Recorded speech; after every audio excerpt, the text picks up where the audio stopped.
Hey everybody, and welcome along to this week's edition of the Irish Golfer Podcast. Peter Finnan here, and joined as always by Ronan McNamara.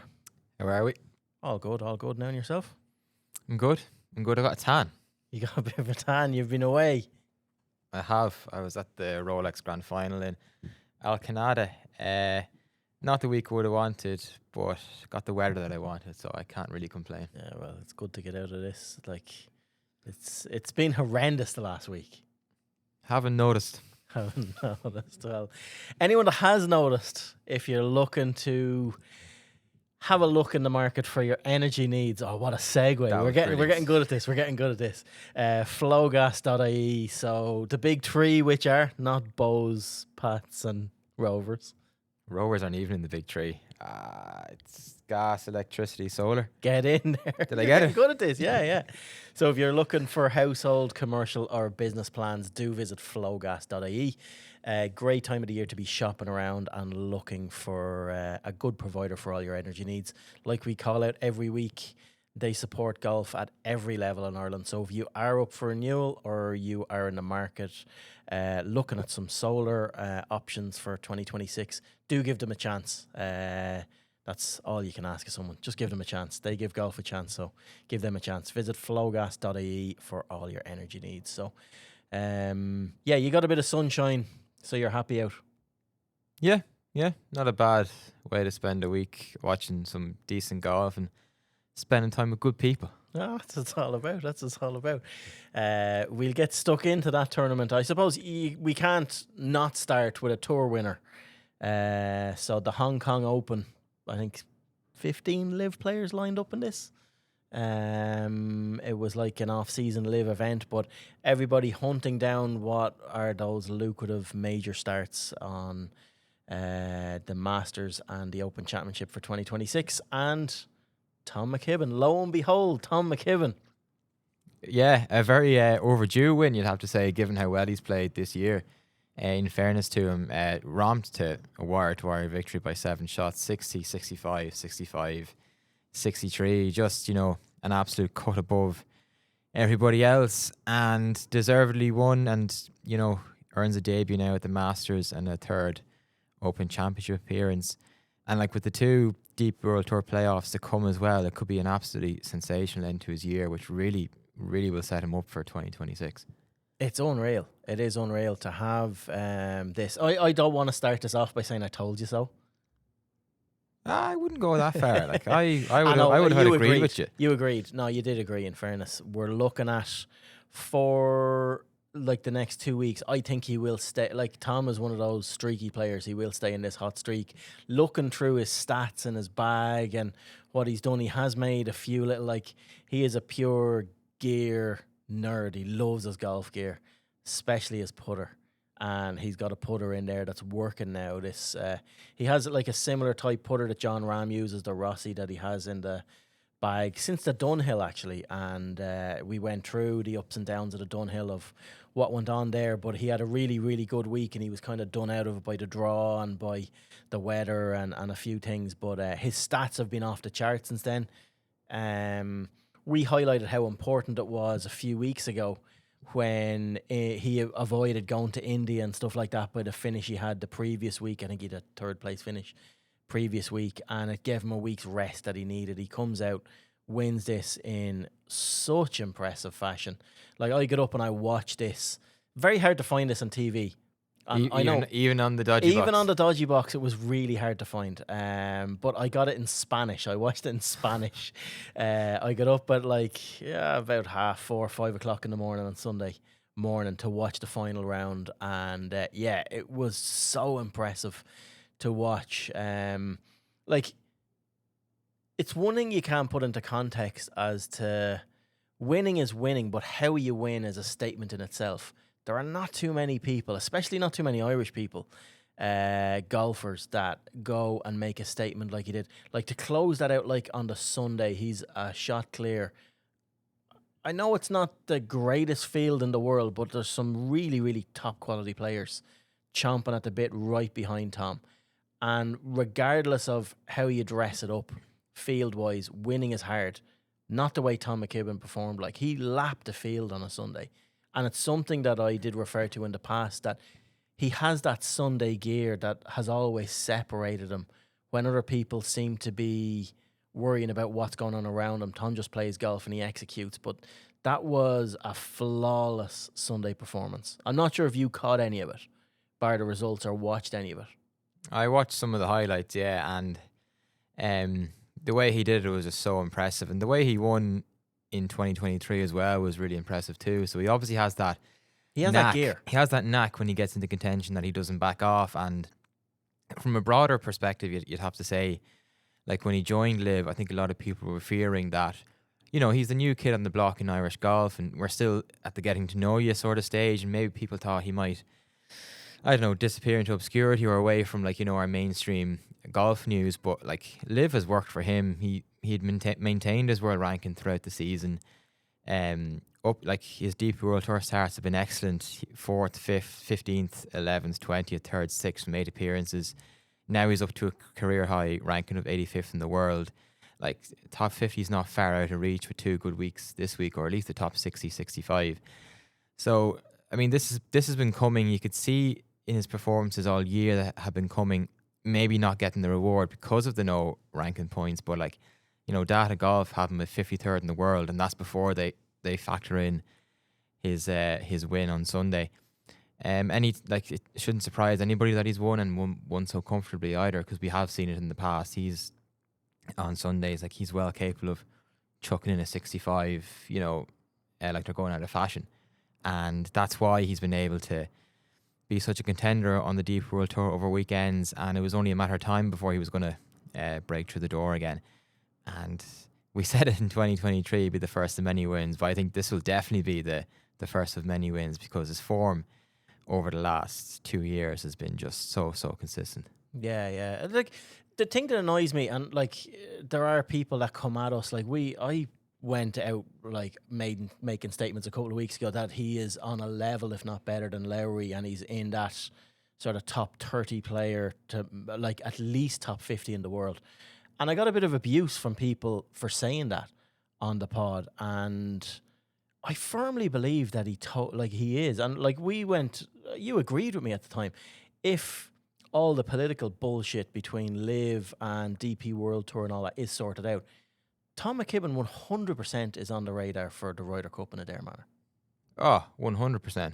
Like, when you think of, and people might laugh at that because they're not keeping up to date with the actual movement of where his game is. And like, if I was to say to you, give me a pick between Tom McKibbin or Marco Penge, who would you prefer to have battling your corner? Now, this is going to divide a lot of people, because tough. It is tough, but like, there's no question in my head Tom McKibbin is a better player than Marco Penge.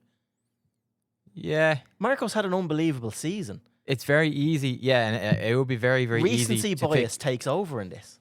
And because in picking Marco Penge, just because, well, you see him on TV every week. But you see Marco Penge, where Tom McKibbin is most of the time out of sight, out of mind, even though he's still playing as well as Marco. Marco Penge cramped 4 weeks ago to win that event that he won. Yeah, he Remember did. that? Like, he totally went backwards on it. You just don't see that from Tom. And that's the separator for me as to what they do. True. Tom seems to thrive under this pressure. Like, Marco's had one great year, whereas Tom's been doing this now for 4 years. 3 or 4 seasons now. Yeah. And had some would say balls to go and do what he's done. Like, he's backed up exactly what he's done. You have to give credit to his team. I know his parents behind him, stuff like that. You give credit to Mitch Tweedy in the way they've navigated the golf. I'm going to pull out this ecosystem word again. But they've navigated this Live situation, in my view, perfectly. Came in at the right time, a little under the radar, took the best opportunity. There's no doubt that they have planned, we know we're playing good golf and we're giving up, but they were giving up uncertainty on the PGA Tour. His stock was never as high as it would have been to get a signing on bonus this time last year, get certainty, make money. And there is no question the biggest winner in all this, Tom, in playing his golf week in, week out with Tyrrell Hatton and John Rahm. He has learned, he has evolved, he is now a machine. and he is ready to do damage into 2026. Yeah, I'd agree.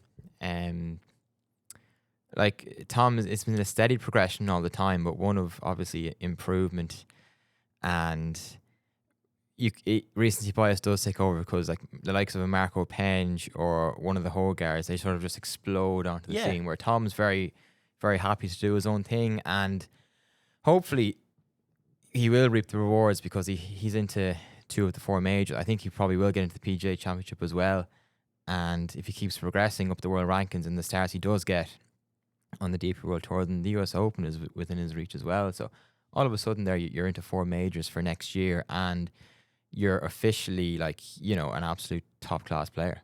Yeah, I don't want to get carried away with Augusta and how much that means and all that, but it is a golf course that will 100% suit his eye and suit him as a player. It's just a type of golf course that he enjoys, that type of test. Yeah, so I like it. It's unreal. Like, to put it in context, and again, it's only the Hong Kong Open, but it's the impressive fashion in which a 22-year-old Rory McIlroy also won this event. Yeah. But a 22-year-old Rory McIlroy didn't go out and maul the field like Tom did. Like, he broke the scoring record in this event. This event's been around since the 50s. He broke the scoring record by 5.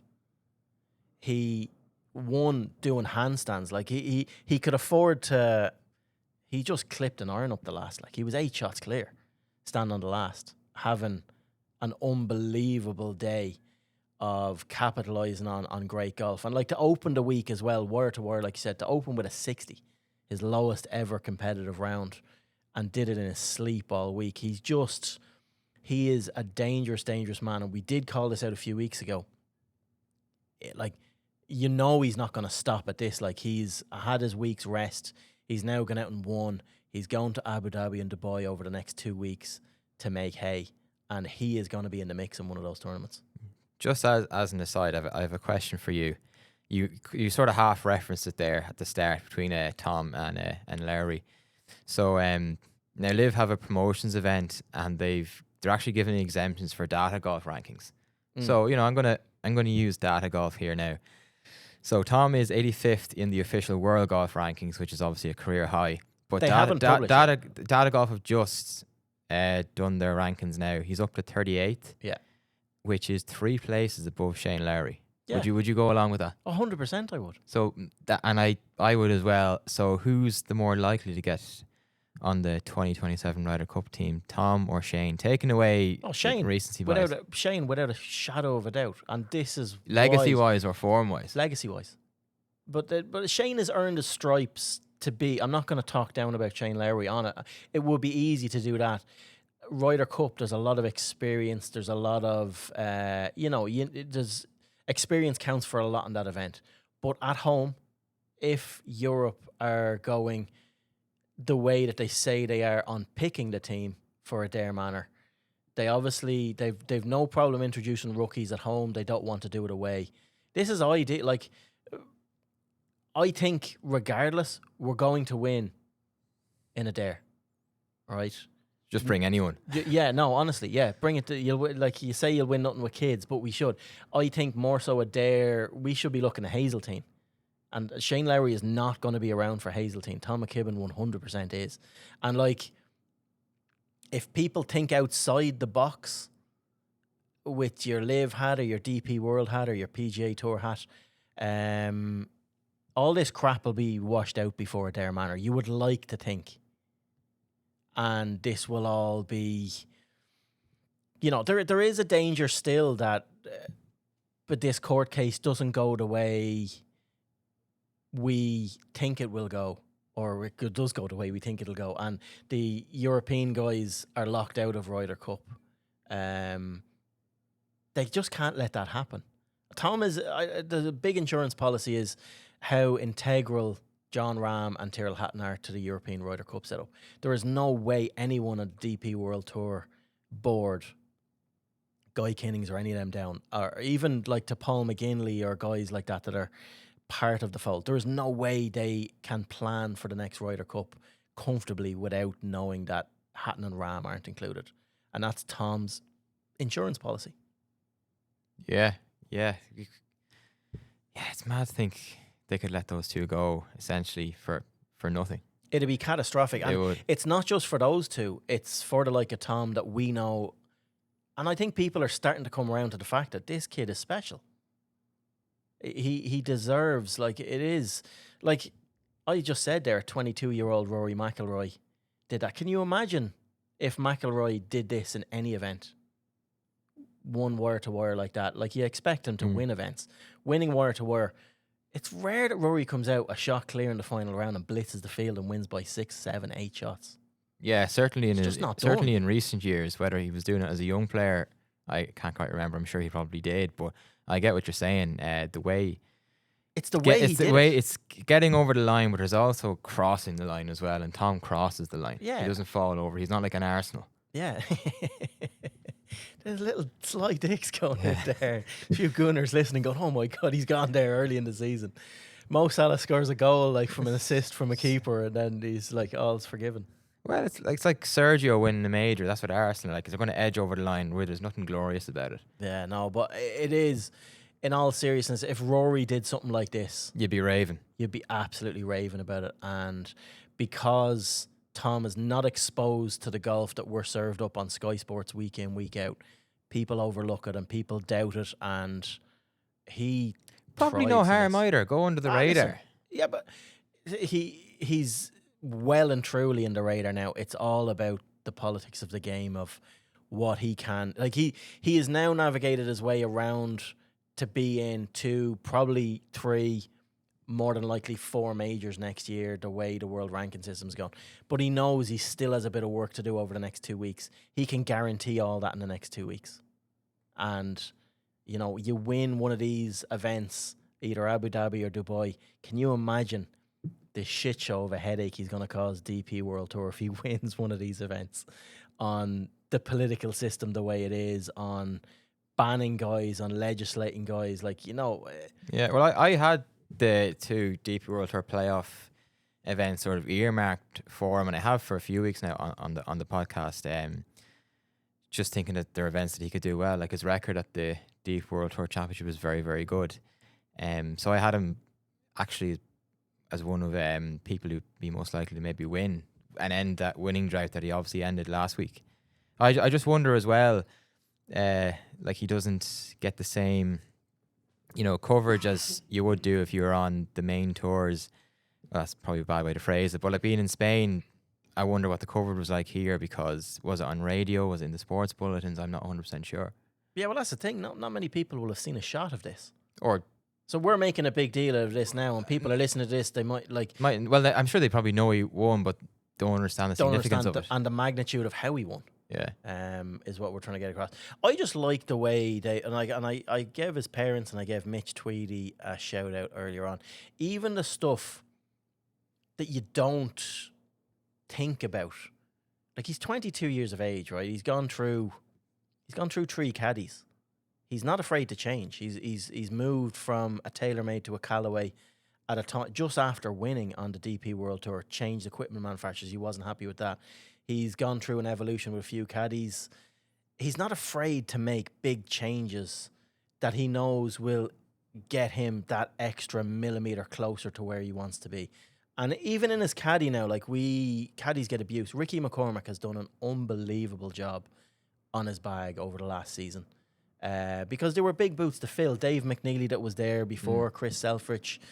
Big names, big guys, but I don't know. Tom has learned and evolved so much around his game, and some of that definitely down to Tom, but a lot of that's down to the people that he's surrounded himself with and the people around him.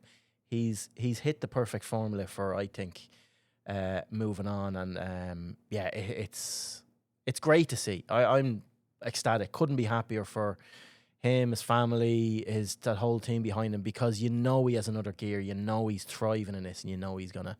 The next 2 weeks will tell, but far be it from me to be giving out betting advice to anyone. But if you're going to do an each way bet over the next 2 weeks, stick a couple of quid onto him. You're going to get a good price still. I don't know what prices he is, but he is going to be in the mix in one of these 2 events. you going to pay out if he doesn't come top 10? No? No, we're not that bad. But yeah, that's how I feel on it anyway. And I vocalized this a lot throughout the season, and happy that it's working out this way because he deserves it, and that's it. Yeah, I agree. Yeah, right. Moving on from Hong Kong, Rolex Grand Final. Let's get stuck in. You were there all week, tracking Liam Nolan. Yeah, so it wasn't the week Liam was expecting Sheriff 43rd place on 6 over rounds 74, 75, 73 and 72. So missed out on his DP World Tour card. He needed a top 2 finish realistically, and then 3rd place with some mathematics going his way might have got him his card as well. Started off okay on day 1, was 1 under par early on his back 9 and bogeyed 15, 16, 17 and just never really recovered from that. He was 6 over after 9 on day 2 and did well in many respects, not to have an embarrassment. He just didn't have his game, admitted as much. His game hasn't been there over the last 3 or 4 months, and for me and for him as well, staying on the Hotel Planner Tour next year is the place for him. And that's not saying that he's not good enough to get up. It's just this was his first year as a professional. He had no status on this tour at all, and all of a sudden he turned into a promotion tilt. So you've got to look at this as a glass half full exercise. And not going to Q School this week, which starts on Friday, which is a big call. It is a big call, but I think it also reflects the maturity that he has and how much he's sticking to his process and how disciplined he's being, because he turned down an Irish Open invite as well. Yeah. Because it didn't fit into the plan that he was giving himself. And Q School at the moment doesn't fit into that plan. And I think it makes a lot of sense. Like, it's been a long year, played 22 events. Consistency of results probably wasn't there, and he'll reflect on that. Why go to this rat race for 6 rounds and with the game that isn't there for it's not it? good enough, yeah. Get a weak category card, and you can just come back and go at the Hotel Planner Tour again, because he's got a solid footing in the professional game. And after 1 year as a pro, I mean, that's pretty much all you can ask for. Yeah. Well, so we might as well play the post-round interview you did with him after yesterday, which was Sunday, and then we'll come back and go deeper into it. Liam, 72, best for last, I suppose. The week is coming to an end. How would you assess it? Yeah, it's been a frustrating week. The game wasn't really there this week, but the effort was, which I suppose is a good thing. First year as a pro, first time at Majorca, the finals. So yeah, it's been a great season. Not exactly how I wanted it to finish, but look, I'm very privileged and lucky to be where I am, and just delighted with my first year. Yeah, given where you've come from at the start of the year to get this far, you must see that as real growth and a really, really good platform to build on for next year. Yeah, for sure. And I've never been one to progress through levels of golf very quickly. I kind of take my time, and when my time's ready, I'll progress and hopefully just stay at the next level. So I've learned a lot this year. It's been a really, really good year for me. And yeah, I'm just looking forward to next year and, having a nice break now, and then, come out firing again early next year. What have you learned about yourself? Because to make it on this tour, you must see yourself that you're clearly able for this level and to go beyond it, hopefully, as well. Yeah, I've learned a lot about managing, a length of this. It's a very long season, much longer than we would have had in amateur golf. So just fatigue and, a bit of, frustration kind of kicked in later on in the year. So just things like that, mental things. My game's well good enough. So just looking forward to getting next year started. You had a chance to get your DP World card this week, albeit it was a slim one given the results that you needed.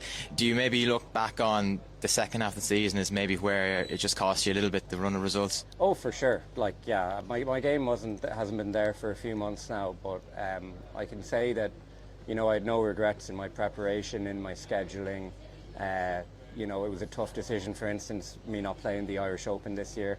but I all saw it as the best way to prepare and try and get my DP card. So even though it hasn't gone my way, I'm very happy with, you know, the plans I put in place to try and achieve that goal. And a really, really good start to the season as well. And I'm sure you'll be itching to do something similar now next year. Yeah, I'm a big fan of South Africa. I really like it down there. The courses are great, so I just need to make sure my game's in good shape going there. So yeah, I have a couple of months off now just to get back to where I was kind of at that time last year. So yeah, just, you know, looking forward to my off season, spending some time at home, working on my game, and then getting ready to go again. And finally then, just overall a sense of pride on how the season's gone. Absolutely. I mean, I was nowhere in January. Like, I was looking at Alps Tour events and trying to figure out what I was going to do, and, you know, with the help of Golf Ireland and, you know, all the great people that work there, giving, you know, new pros like myself playing opportunities on this tour, I was able to, you know, to get a full season and get to Mallorca out of them. So, you know, massive thanks to them. They do great work, and yeah, just, you know, being the only Irish here, like, to have, you know, the country represented is, you know, great. I feel a great sense of pride in that. Good. Well, onwards and upwards for next year. Absolutely. Thank you. He's a quiet enough fella, isn't he? He keeps to himself. He is, yeah, and I arguably say that's probably the most open he's been. Certainly since I've gotten to know him over the last 4 years or so. But you can see there's a man with his head firmly screwed on, and a lot of what he says makes sense. Like, I didn't really disagree with anything that he said there. No, neither did I. And what stands out for me in all of the interviews, I suppose, more so the pieces that you did before this tournament and then the wrap up that we've just heard there now afterwards, is how much he is putting into the learning experience and the curve and the journey that he's on. He has grasped very quickly the importance of familiarity, the difference between the pro and the amateur game. He has definitely changed his game in a good way. He's tailored his game to suit the test that he's up against now, away from the amateur game. And he was lucky enough that his golf early in the season got him as close to, if not fully qualified for the grand final, because he turned a lot of hay early in the season. Results over the last 4 or 5 months weren't what he expected or wanted, but he's big enough to know why, working that out. He's staying in his lane, and you wouldn't back against him going really close for those not top 20 next year, top 15 cards from the Challenge Tour to move his way up. Yeah, I mean, he's probably right not to go to Q school. One of the things he'd definitely be looking at is the results, because to have a chance of getting your DP World Tour card after missing 14 of 22 cuts is a bit mad when you do think about it. But it just shows how valuable top 5 finishes are, and like, missed cuts in the Hotel Planet Tour can often be misleading. A lot of the time they don't really matter.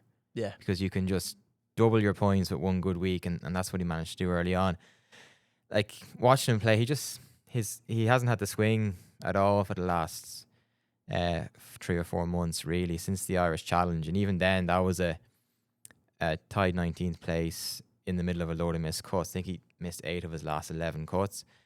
So, like, 25 years of age, first year as a pro, he was looking at the Alps Tour at the start of the year. Yeah. To make the grand final, not that we're looking at moral victories here, but to make the grand final in your first year is a huge achievement in itself as well, and earned just short of 70,000 euro on course earnings. So, like, he's done really, really well this year. Yeah. No, you can't give him as much like, credit. I think we talk about it a lot, and I'm sure we will maybe next week, about how we're lacking stars coming onto the DP World Tour. Like, Conor Purcell was the only regular one this year, so maybe we can be guilty of thinking, oh God, he didn't get up, oh God, what's going to happen to him? Whereas this is a huge step on the journey for him. He's learning, and he's achieving while he's learning. There's a lot to be said. Like, on that, we're flip-flopping, but, like, it all feeds into the same. Like, he's not going to Q school, but you look at the guys, at least we have some guys that have navigated their way through stage 1, stage 2, into the final, which is on this week, actually.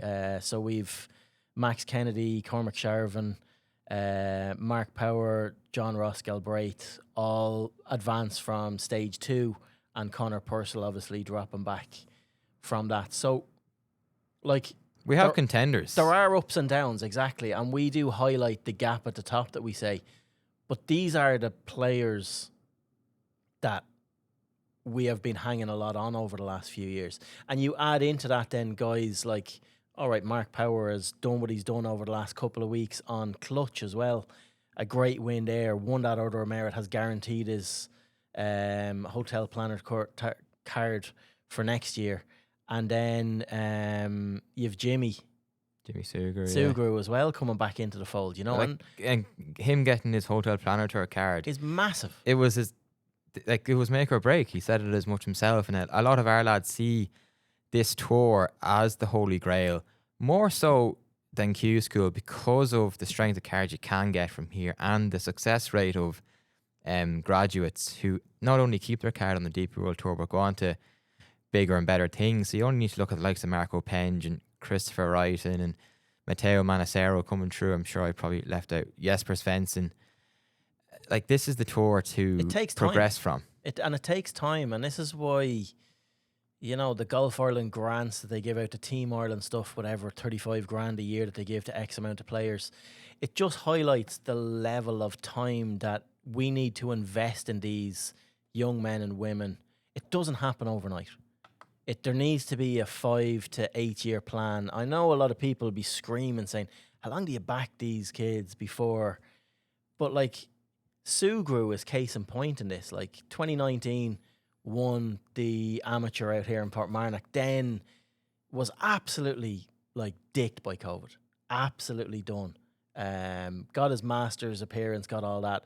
But even the person that he's beaten in that final, Ewan Walker, it's only now Ewan Walker. So the event you were at, he has stepped up and graduated from Challenge Tour onto the main tour. Yeah. That's taken 6 years. But Ewan Walker had missed out 3 years in a row narrowly. Yeah. I mean, agonizingly close.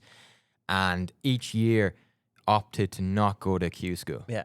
And he was ridiculed for that. But you can obviously see the point again, because it's such a great breeding ground. And actually, Ewan Walker had a great season on the Challenge Tour himself. And this was the first year that he actually started off the final projected to get promoted. And that made a huge difference. Yeah. Like, it's like, for going back to Liam, like, this week isn't where he lost out in promotion. It was his results the second half of the season, especially, that cost him. And that's probably why it is the right decision to not go to Q School.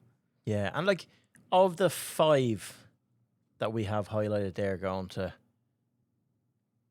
would you be confident, or who would you pick out of that to get there or thereabouts? Like, I'd pin it straight away to Mark Power. I go Connor Purcell and Would you? Max Kennedy. Would you? Yeah, I think, I think I'm not ruling out Mark Power, but they would be the two that I would be expecting to be up there, because Connor is dropping down. Sharvin's going to be an interesting one. They are, and I'll get to those lads in a second. Whereas Max came so close last year and actually said himself, it's probably better off that I didn't get it. So he's chomping at the bit to get there again. Yeah. Whereas Mark had a tough year, and winning the clutch has given him such confidence, no doubt. Whereas if he comes on and, you know, gets a full start and a good card on the Hotel Planner Tour, I think that would be a result and a really good platform to build on, because it would be his best situation in the pro game to date. And yeah, Sharvin is an interesting one. He's come back into He's form. played phenomenal golf this year. Like, he shot 63 or 64 to get through to the final stage. Like, that's a lot of balls. Oh, 100%. Like, there's a good set of balls. And 100%. then JR Galbraith again will be the same. If he can get a challenger card, that represents big progression for him. But this is the first year of all of these at this time of the year. Like, the last few Novembers that we have sat down and done this at this particular time, it's been doom, gloom, negativity, gaps at the top. Where are these lads coming from? Lads losing cards, dropping by. This is the first year in a good number of years that I can remember massive positivity. I wouldn't go that far. A lot of nice, mini wins the last few weeks. I'll give you that. But there's lads progress. No, this could be different. Yeah, but what if you can't say that? Yeah, you can't say this has been brilliant. This is like you're kicking on nonsense again. If none of them get their cards, then you're going to come back on and say, "Oh, we're in doom and gloom again." Like, we've had a nice, like, what's happened to Jimmy Sugru, Mark winning, Sharvin playing well. Liam's had a great first year. Max had a great first year as a pro. Like, that's all really, really good. But there are many victories. Like, Yeah, but what I'm saying is, even if they don't, even if none of these 5 come true, Connor is guaranteed a really good status. Purcell on, I know he's dropping back, but he's guaranteed a really good status on the Challenge Tour, as does Max Kennedy, as does Mark Power. JR not so much, and Sharvin, it's all up in the air, So, but like, yeah, I just think there's a lot to hang it on. yeah, I'd say Connor, Max, and Mark are in good places. Yeah.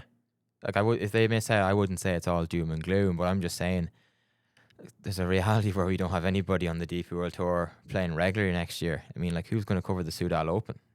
Come on. I'm just saying, like, we've had a lot of mini wins the last few weeks, and lads getting to the Hotel Planet Tour is really, really good for them, and you don't know where it can go from there. You'd think it would be positive. Like, I want to think that it would be positive with the lads. If we get 7 or 8 lads on the Challenge Tour next year, that's huge. But because you need that betting ground. Pod, yeah, you need lads traveling together, staying together, playing together, and moving up the ranks together. This is where, again, we talk about Jimmy Sugo getting absolute done by COVID. Like, Connor Purcell got done this year by no one else coming along with him, just being on his own. That's a hard place to be, and we will get Connor in over the winter time and have a proper chat to him. But that must have been so hard navigating this. And Harrington remarked on this at the Irish Open when we were chatting to him about how difficult and how lonely that must be out on the main tour. Like, when he went out, he had 10 or 12 lads every night, go for dinner, do this. That makes a massive difference. Yeah. Well, Liam said it himself before the Rolex Grand Final. Be nice to get 4 or 5 lads out there next year on the Hotel Planet, or have a Golf Ireland house each week. Treat it like amateur days and have a team and everything, and like, that goes a long way. It's more than a long way. That is the mecca that we need to get to. Loads of guys chomping at the bit to progress up to the next level, all doing it together, feeding off each other, positivity, and one result, and the other guys are going, I beat him every week, I can do that, and then go out and do that the next week. They just need to do it together. And I'm really positive about, there is a little core of guys there now that seem to be doing that have their plan B of their Hotel Planner Tour cards in their back pockets already, and it's like, it's not a free roll of the dice over the next 2 weeks, but it's it sprinkles on top of your dessert. You're 100,000s, man. Yeah, I am. No, I'm a chocolate sauce man. Chocolate sauce, plain vanilla. I'm like a child. Every restaurant I go to, dessert, they could have the best Michelin star stuff they're serving up, and I'll go, can I just get some vanilla ice cream with a bit of chocolate sauce, please? Yeah, I would go. Menu. I would go along with you in saying that it's certainly a week to look positively about things in a way, because having 5 there, and that's a rise in what we had last year. So I think you have to take that and say, okay, we have small wins. Small mini victories. Like, we had only 3 there last year, 5 this year. You think it would hopefully give us a better chance of getting somebody through. But if not, like, if lads can get good categories in the Hotel Planet Tour, it's no harm at all. Yeah. No, it is definitely. The only one that might not look at it as positively would be Connor Purcell. But that's all about you. It's perspective. It's all about your attitude when you come down again. Like, you look at David Law and James Morrison, particularly David Law, he was chomping at the bit to go at it again. Whereas Morrison sort of came down was thinking, oh, I'm the old guy here. I've been there. But then he got into the mindset, all these lads, young lads coming up want to beat me. And then he was like, I'll show him. And Walker. He did. Ewan Walker. Same thing. Great example. Yeah, Ewan Walker's different. How often can you go back to the well? Yeah. Like a Jamie Rutherford story, it's 3 years in a row he's missed out narrowly. And he actually mightn't even go back to Q School. He might keep going via the Hotel Planet Tour. So, like, you can see a lot of people are vying away from the Q School card. And because it's bullshit. But, like, now reducing the Hotel Planet Tour to 15 and the Q School card to 15, they're trying to make sure that lads do get the opportunities. Yeah. But even if it does, even if you play every event you're allowed to play based on your category. It's not enough events to keep your card. No, It's just not. 15, 18 events isn't enough. It's not enough. Like I saw a TikTok. I can't remember who the golfer in question is, but he played around 18 events and had a couple of top tens, a lot of made cuts, but just wasn't getting the points, and he was just outside the card retention spots. Whereas you think of lads who Have 25 starts. and have like that PGA Tour card, they're still starting 25, 30 events. And Yeah. it's not fair anyway. Sure, Niall Carney is a similar case. Was top 10 in stroke average in the 2021 season, I think. And that last invite that he probably needed didn't come, and he hasn't been near it since. Yeah, he didn't play from like June till the end of the season, and just had to watch his status whittle away with no prospect of getting a start. Which, no, it's tough. It is a tough. Anything else on those events you want to touch on? No, just looking forward to seeing how the lads get on. I was supposed to go, but that fell through. Yeah, I was actually looking forward. It is something I want to do in the future. Now, maybe not all 6 rounds, but certainly go for the last 3 or 4. Yeah, Because it is like a lot of people get disillusioned with professional golf. Whereas the event I was at last week and then Q School, like, this is it. These are professional golfers. There's no celebrity status about these lads. Well, it's life and death. It is life and death, and it's real. You're seeing lads. I could see bleeding lads on the walk course. off the green there yesterday, Devastated. crying, like Yeah. devastated, like getting the sympathetic hug and a kiss off the missus, and like, Jesus Christ, this is the pits. Yeah. And then they have to lift themselves to go to Q School this week. Like, it's absolutely dire. Yeah, no, it is. It is. It's the areas that people don't. Like, Ewan Walker still lives at home with his mum and dad, and he's 30. Yeah. Probably can't afford to live anywhere else. Yeah. No, it is. It's a soulless lifestyle. It is. It's tough, and we glam it up week in, week out. Until you can break into the Shane Lowry levels or the Tom McKibbin levels at this stage, like when the money is no longer what you're playing for, and it's just for trophies. But that's the very, very few that are rewarded that luxury of playing for trophies. There's very few golfers in the world that, like, if you total it up, there's only 200 people in the world, I would say, making a living playing golf Yeah. globally. Like, that's on PGA Tour, DP World Tour. You combine all them tours, add up the ins and the outs. Like you were just saying there earlier on, which it really does put it into the reality and the stark contrast of the haves and the have-nots. Liam Nolan, really positive first season. He's banked 70 grand in prize money. Probably cost him it's cost him at least 50 to do what he's done. You're not talking an awful lot of money these lads are making, but you have to do that for a few years to get yourself in a position to actually, and even get into the main DP World Tour, as Connor Purcell found out this year. You get there, you come through Q School, or you kick off the Hotel Planner Tour, and then you realise, I'm not in all these big events. I'm not getting into this event. I'm still living on standby. Like, the system is so stacked against. Oh, it's such a squeeze It's from the stacked top down. against. It's like a team coming up from the Championship to the Premier League. It, like, the PSR rules. You're getting your Leeds excuses in. Yeah. You've we're given not, up. We're not allowed boy lads. We're not allowed boy lads, or we be deducted points. Well, I get, Like, it's I the get what you're haves and the saying. Like, have-nots. Liam's had a very encouraging year, but I always remark what Connor Purcell said to me 12 months ago. It's not a tour you want to be stuck on for too long. Yeah. Because it can become an absolute dogfight. Yeah. And you just hope that doesn't go. But it just shows you how important sponsorship is. Like, I'm sure it got Liam through a load this year. Yeah. And that Team Ireland, like, you see them with Golf Ireland on their sleeve and Well, stuff like even that. But James Morrison, like, won twice on the DP World Tour. I think a lot of people would know him. Yeah. 40 years of age, he had only had his Nike equipment. No, Nike apparel sponsorship. That was it. Nothing on his sleeves or on his collar or on his cap. Doesn't have a tour bag. Doesn't have a caddy. I mean, it's a mad living. yeah. No, it is. Before we get stuck into, like, final roundup and heroes and villains and stuff like that, Lauren Walsh had a great result last week as well. Yeah, it was huge. Gets her into the top 10 in the order of merit, going into the last couple of events, starting this week in China, and then the season-ending tour championship that they have at the race that Costa del Sol. She was third. Third, yeah. Biggest check of her career. Biggest check of her career. But what it just does for her as well, like major exemptions to the Evian and the AIG Women's Open could come if she can hold her spot in the top 10, but also a spot in the final stage of LPGA Q School.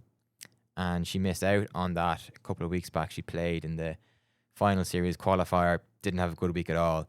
So if she can maintain her place in the top 10 and get that second bite of the cherry at the final stage, it could be massive, because I think everybody knows at this stage that she's good enough to play on the LPGA Tour. It's just about getting that break, because there really isn't between the LPGA and the LAT. Like, imagine if she was playing on the men's European Tour. I mean, she'd be nearly guaranteed a PGA Tour card at this stage. And, it's just so difficult to get those breaks. The major starts are so important as well, a chance to make a lot of money. And she's a bit like Tom McKibbin in many respects. Like, the consistency there is unbelievable, and you're just waiting for her to win. Yeah. Like, it will happen at some stage. It would be great if it could happen in America if she can get there first. But no, really, really encouraging year again for Lauren. She's taking the pro golf like a duck to water, really. Yeah, and Sarah Byrne as well. Yeah, Sarah's had a bit of a renaissance. I think she's one place outside that top 60, which gets you her full status for next year. She's not in this week, but she'll be in for the Costa del Sol final. So it all comes down to 1 week. She's missed the last few just with her card and everything. So maybe a little bit hard done by that. Her best run of form has been curtailed slightly by not getting the starts, but hopefully a couple of weeks she can get over the line. Yeah. Anything else you want to round up on before we get into heroes and villains? Like, you touched on the live qualifying criteria. They announced that today. Like, new new pathways. Their new promotions event is in January 8th to 11th. So obviously the Walker Cup exemption is still there into round 1, and that would go to Stuart Grehan and Gavin Tiernan, but it is unlikely that they're going to compete. They're both playing in the Joneses Cup that week, and I think that's already sort of set in stone, really, so it's unlikely that they'll change that. But yeah, there's instead of the usual 1 spot on offer, there's 2 via the promotions, and I think the top 2 then in the international series, which is part of the thing that Tom won at the weekend. The top 2 from that ranking get cards on the Live Tour for 2027, but at the moment it certainly looks like it'll just be GMAC and Tom McKibbin again. Yeah. Anything else on roundup? I see. Joe Lyons second at the Portuguese Senior Amateur. Yeah. Shot a final round of 71, 1 over par, 4 shots behind the winner. So really good. He loves the abroad events, is Joe. Yeah, he's good. Yeah. He travels well. Like you, he likes the sun. He travels well. He's a good man for an away day. An away day. I see this morning, actually, I was talking about gear earlier on and Tom McKibbin changing and doing bits he's done. All the I've started going to 2026 launches and equipment and stuff like that. And there is a conforming list that's there that drivers have to be sent into the USGA and RNA before they get gamed. Normally all this happens in December. A couple of years ago, TaylorMade went a bit earlier. If you remember, when they launched Stealth, they let Tiger play it in the PNC a couple of weeks before Christmas, and it created a big hype.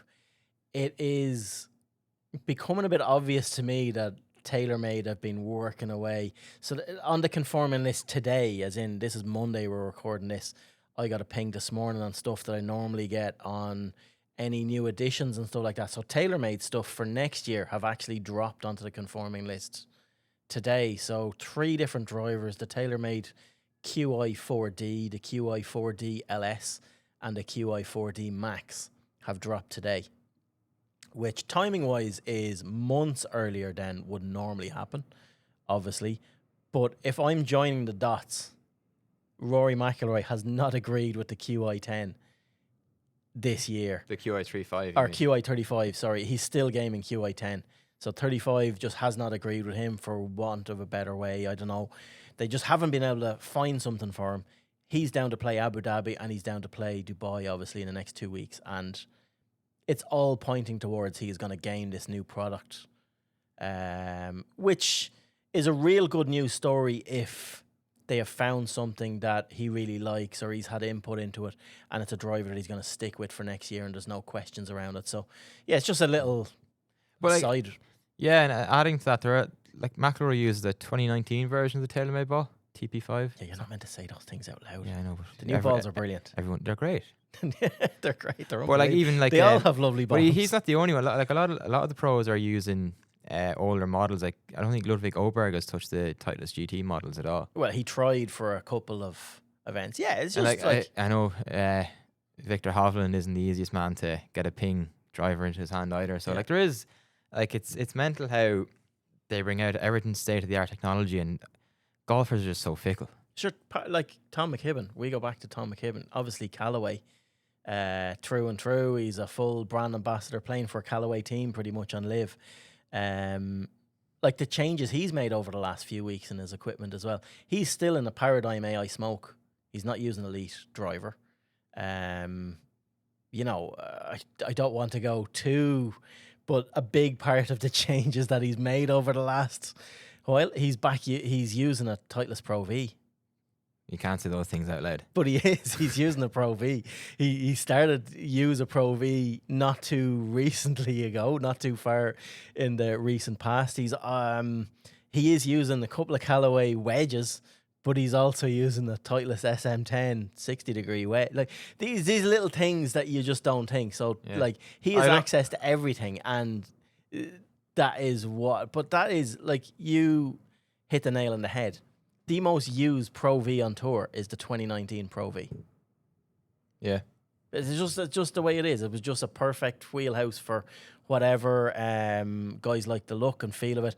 I think at any one stage in any professional golf tournament, there are an average of 7 different iterations of Pro V in play, and they'll all just count as Pro V. So newest doesn't all automatically mean the best or the... No. But it can mean the best for you at a particular time. And players are, especially players of this status that we're talking about, they're notoriously difficult to get into new clubs. Yeah. Because, like, what has worked for them, it's trust. It's all trust. But yeah, no, we've got to this in a roundabout way. But yeah, the new TaylorMade product, it looks like, well, now we won't hear, I'm going to Carlsbad in 2 weeks to have a look at what it is. There are going to be embargoes on this, on the tech. We'll see what it is underneath the head cover next week from Rory, I'd say, and the week after. But we won't know what the tech is, what they've done new. They won't talk about anything until embargoes, which is normally first week in January, on sale then for end of Feb. So there's a big lead in time. But yeah, it's a marketing ploy. Normally they do this, but this year it just seems like Rory wanted this new product. It's geared up for him, and they're moving everything a month earlier than they normally would to get it out there. So this will create a bit of hype. That's all. Okay. Roundabout way. Fair play. Yeah. Gear. I'm in gear mode for 2026. Heroes and villains come to that time of the week. So do you have your homework done on this? Yeah, I have my hero and my villain. Oh, good man. And both are going to absolutely shock you. Okay, well, Gary Player, villain of the week. I'll get mine in first. He was 90 this week, so we have to give it to the great man himself, as every time he opens his mouth, he talks utter nonsense. So my vote goes to Gary Player for his own award, villain of the week. Who are you going for? It kind of half breaks my heart to say it, but I'm going for GMAC. Oh, no. Yeah. Over what? He gave an interview with Bunkered. With Bunkered, yeah. Now, essentially the same thing that He spoke our, to you. our beloved Irish golfer Yeah. spoke to Graham about. But anyway, one of the lines he said, "The divisiveness has come from the best players in the world. It hasn't come from the 40-somethings like myself that are just trying to eke out a living." Eke out a living on live. Come on. From the That, fourth. Yeah, I know. So, he was on, he came on the record so many times in 22, and it was like one of those times where a mic was just put in front of him, and he knew he needed to stop talking, but he just couldn't stop himself. And it's like we've just gone full circle again. No, I love Like, GMAC. what are you saying, man? I love GMAC, but yeah, it's indefensible that. Like, especially when it was the 40-somethings that are taking Started the the whole DP. thing. Well, they're taking the tour to court. Yeah. Like, they're going legal on them. You know, like the 40-somethings he's talking about are like, you know, and there's different levels of player that have gone to live. And unfortunately, there are the you know, there's the Sergios and there's the Poulters and there's the Westwood, and people do look at them like they're rats. They just don't get respect. Tom is in a different category. Ram and Hatton, they're in different categories, and that's because GMAC to me fell onto the, I don't know, the good guy category now. But the more he taught, he just should stop talking. Yeah. He just like he's done very well for himself going to live, and he made the right call for him. And yeah, it was a pure money decision. None of this grown the game nonsense and all that. He done it to prolong his career. If he wasn't on live, he wouldn't really be playing much golf as of now. No. You know, he'd be like, that's just the fact of it. But yeah, I like GMAC, but yeah, I think those comments are a bit OTT. So yeah, right, we'll go GMAC, Gary Player Villain of the Week. Yeah. Right, I'll back you on that one. Right, the Paddy Harrington Heroes of the Week. There's one man for me in this that just stands out because we didn't do a podcast last week, and it's DP World Tour player Jordan Gumberg.